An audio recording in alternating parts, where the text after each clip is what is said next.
Hello friends, welcome to Navi's terracotta. இன்றைக்கி நம்ம என்ன பார்க்க போகிறோம் அப்படின்னா பெண்டன்ட் சீரீஸில் அடுத்த பெண்டன்ட் பார்க்க போகிறோம். இது ரொம்ப சிம்பிளான பெண்டன்ட் தான், ஆனால் இதோட பெயிண்டிங் வந்து நல்லாயிருக்கும். அதனால் நான் இந்த பெண்டன்ட் வந்து பண்ணிட்டேன்.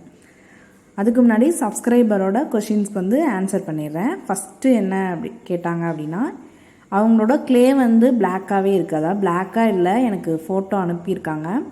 அது ஒரு மாதிரி டார்க் ப்ரௌனாக இருக்குது. இப்போ இது பார்த்திங்க அப்படின்னா ரெண்டுமே வெவ்வேறு க்ளே. அதாவது ஒரு க்ளேயில் வந்து நான் செம்மண் கலந்துக்கிட்டேன், இன்னொரு க்ளே வந்து டேரெக்டாக எடுத்துகிட்டு எதுவுமே கலக்காமல் பண்ணேன். இப்போ இது ரெண்டு பேக் பண்ணாலுமே நமக்கு அந்த ரெட் ஷேடு தான் கிடைக்கும். க்ளே வந்து எந்த கலரில் இருந்தாலும் நம்ம பேக் பண்ணுற டைம் கொஞ்சம் முன்னாடியே எடுத்துட்டோம் அப்படின்னா பிளாக்காகவே தான் இருக்கும்.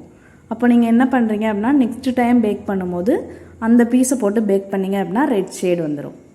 இது வந்து இன்னொரு சப்ஸ்கிரைபர் கேட்டிருந்தது, அவங்களுமே இதான் சொல்லியிருந்தாங்க. நானுமே பண்ணேன், எனக்கும் பிளாக்காக இருந்தது அப்படின்னு. இப்போ இந்த பீட்ஸ் பார்த்தீங்க அப்படின்னா நான் வந்து இந்த டைம் என்ன பண்ணிட்டேன் அப்படின்னா கோக்காமல், அதாவது கியர் ஒயரில் கோத்து எப்போதும் போடுவேன், இந்த டைம் வந்து டேரெக்டாகவே போட்டேன். அப்போ வந்து ஒரு சில பீஸ் மட்டும் ரெட் ஆகிடுச்சு, ஒரு சிலது வந்து பிளாக்காகவே இருந்தது.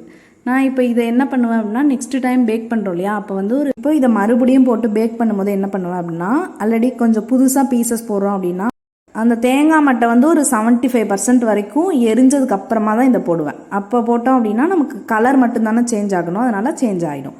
இப்போது அடுத்த சப்ஸ்கிரைபர் கேட்டிருந்தாங்க கோங்க்ரூ பீட்ஸ் பெயிண்ட் பண்ணுறது கஷ்டமாக இருக்குதுன்னு. இது வந்து நிறைய வீடியோஸில் நான் சொல்லியிருக்கேன், இருந்தாலும் அவங்க கேட்டாங்கிறதுக்காக சொல்கிறேன். எப்போதுமே இந்த மாதிரி பீட்ஸ் பெயிண்ட் பண்ணும்போது ப்ரஷில் வந்து பெயிண்ட் எடுக்கிறோம் இல்லையா, இது வந்து நிறையவே இருக்கக்கூடாது. ப்ரஷில் பெயிண்ட் இருக்கிறதே தெரியக்கூடாது.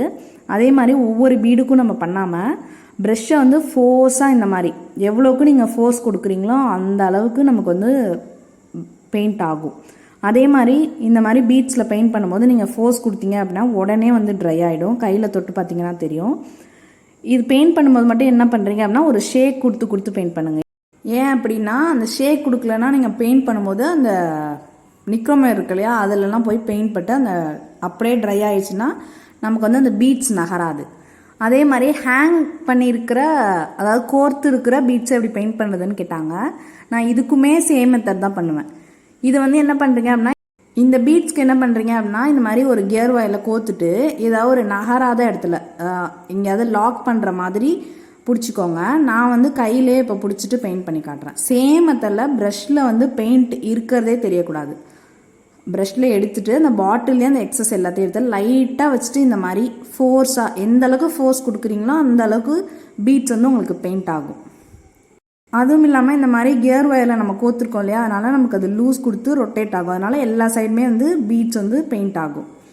அதுவே நீங்கள் ஒவ்வொரு பீடாக பெயிண்ட் பண்ணும்போது என்ன ஆகும் அப்படின்னா நிறைய ப்ரஷில் பெயிண்ட் எடுத்துகிட்டு நீங்கள் அப்ளை பண்ணும்போது 2 பீட்ஸ்க்கு இடையில பெயிண்ட் போய் ட்ரை ஆனதுக்கப்புறமா நம்ம வந்து பீடை பிரிக்கும் போது அந்த பெயிண்ட் இருக்கிற இடம் மட்டும் வந்து உங்களுக்கு ஒரு மாதிரி இருக்கும்.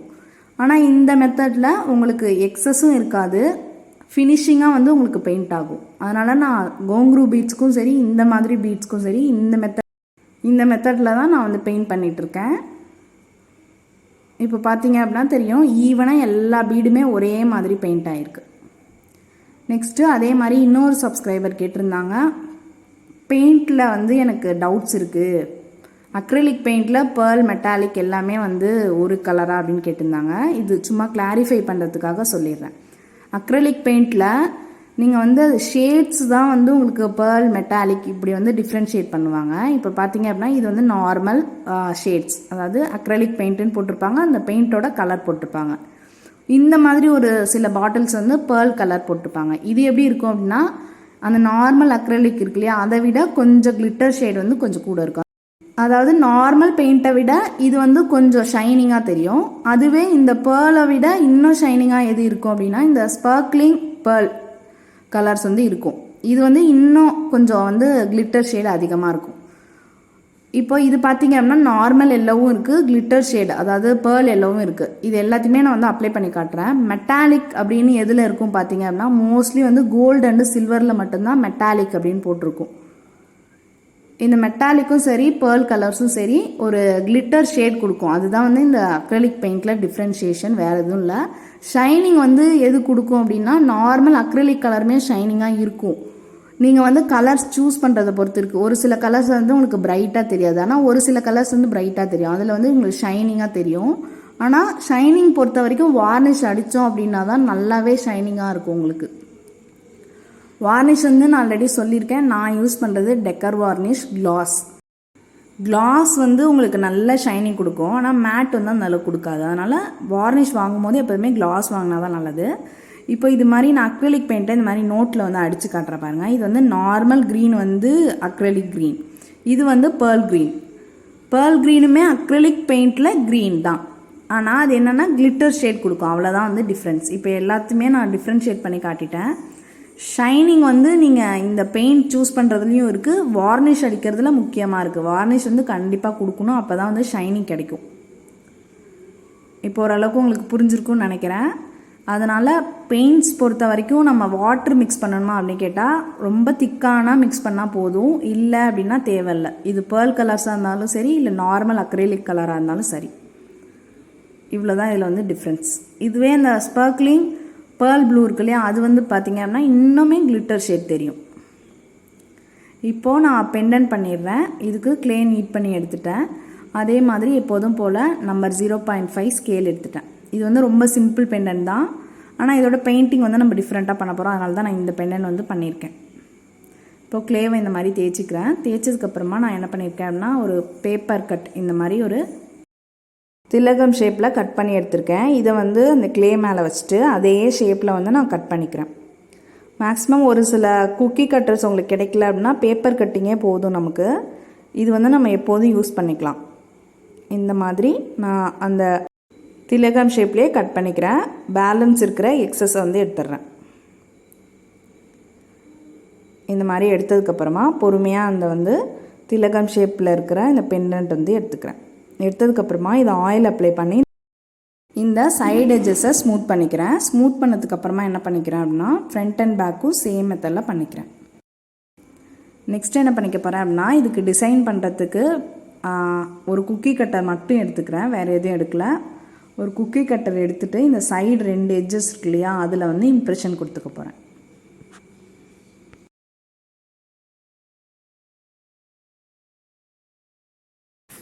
இப்போ இந்த குக்கி கட்டர் எடுத்துகிட்டு இதில் இந்த பேக் சைடு இம்ப்ரெஷனால் ஒரு 3 கர்வ் இந்த மாதிரி அந்த சைடில் வர மாதிரி கொடுத்துக்கிறேன். 3 லைன்ஸ் மட்டும் கொடுத்துக்கிறேன். சேம் மெத்தடில் இந்த சைட்லேயும் கொடுத்துக்கிறேன். இந்த மாதிரி போட்டதுக்கப்புறமா நெக்ஸ்ட் என்ன பண்ணிக்க போகிறேன் அப்படின்னா, ஃபஸ்ட்டு மோல்டில் எடுத்த சின்ன சைஸ் ஸ்டிக் பீட் இருக்கும் இல்லையா, அது வந்து டாப்பில் 3 கொடுத்துக்கிறேன். ஃபஸ்ட்டு மோல்டில் எடுத்த ஸ்டிக் பீட் இது. நெக்ஸ்ட் என்ன பண்ணிக்கிறேன் அப்படின்னா, ஹோல் போட்டுக்கிறேன். ஹோல் வந்து நான் இந்த இடத்துல வர மாதிரி போட்டுக்கிறேன். நீடில் வச்சுட்டு லைட்டாக பொறுமையாக வந்து ஹோல் போட்டுக்கோங்க.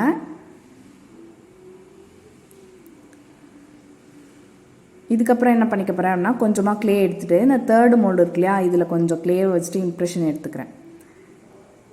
இப்போது இதை வந்து ரோல் பண்ணிவிட்டு திலகம் ஷேப்பில் கொண்டு வந்துட்டு லைட்டாக வச்சுட்டு ஒரு ப்ரெஸ் இந்த மாதிரி கொடுத்துக்கிறேன். இந்த மாதிரி ப்ரெஸ் பண்ணதுக்கப்புறமா இதை ஸ்மூத் பண்ணிவிட்டு நம்ம எப்போதும் யூஸ் பண்ணுவோம் இல்லையா நீடில், அந்த நீடில் வச்சுட்டு இதில் லீஃப் மாதிரி போட்டுக்க போகிறேன். இது வந்து நம்ம யூபின் பீட்ஸ், அதாவது கோங்க்ரூ பீட்ஸ் யூஸ் பண்ணுவோம் இல்லையா, அதே மெத்தடில் இந்த பீட்ஸுமே நம்ம வந்து யூஸ் பண்ணிக்கலாம். ஒரு சில பெண்டன்ட்க்கெலாம் கொடுக்கலாம், இயரிங் பெண்டன்ட்ஸ்க்கெலாம் நம்ம வந்து இந்த மெத்தட் ஃபாலோ பண்ணலாம். இது வந்து கொஞ்சம் பெரிய சைஸில் எடுத்துகிட்டு சென்டரில் ஒரு இந்த லீஃப் பீட் கொடுத்துக்கிறேன். இன்னொரு யூபின் போட்டு இந்த பெண்டன்டோட சென்டரில் அட்டாச் பண்ணிக்கிறேன்.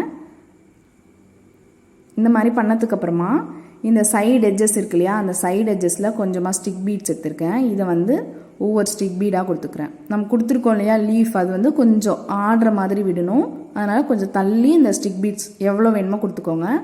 நான் வந்து இந்த கர்வ் போட்டிருக்கேன் இல்லையா, அந்த கர்வ் வரைக்கும் மட்டும் கொடுத்துக்க போகிறேன், அதுக்கு மேலே கொடுக்கல. ஃபுல் பெண்டன்ட்க்கும் கொடுக்கல, அந்த கர்வ் வரைக்கும் மட்டும் கரெக்டாக கொடுத்துக்கிறேன்.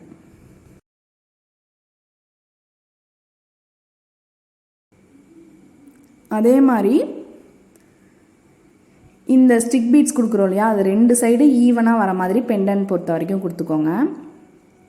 ஒரு சைடு 5 ஒரு சைடு 6 இந்த மாதிரி கொடுக்காதீங்க. இப்போ இந்த பெண்டன்ட் வந்து ஃபுல்லாக முடிஞ்சிச்சு. இதோட இமேஜ் வந்து ஷேர் பண்ணியிருக்கேன். இந்த பெயிண்டிங் வீடியோ நம்ம பார்க்கலாம் அப்கமிங் வீடியோஸில். இந்த வீடியோ உங்களுக்கு பிடிச்சிருந்தது அப்படின்னா லைக் பண்ணுங்கள், ஷேர் பண்ணுங்கள், மறக்காமல் சப்ஸ்கிரைப் பண்ணுங்கள். நம்மளோட இன்ஸ்டாகிராம் ஐடியும் ஃபாலோ பண்ணுங்கள். தேங்க்யூ ஃபார் வாட்சிங்.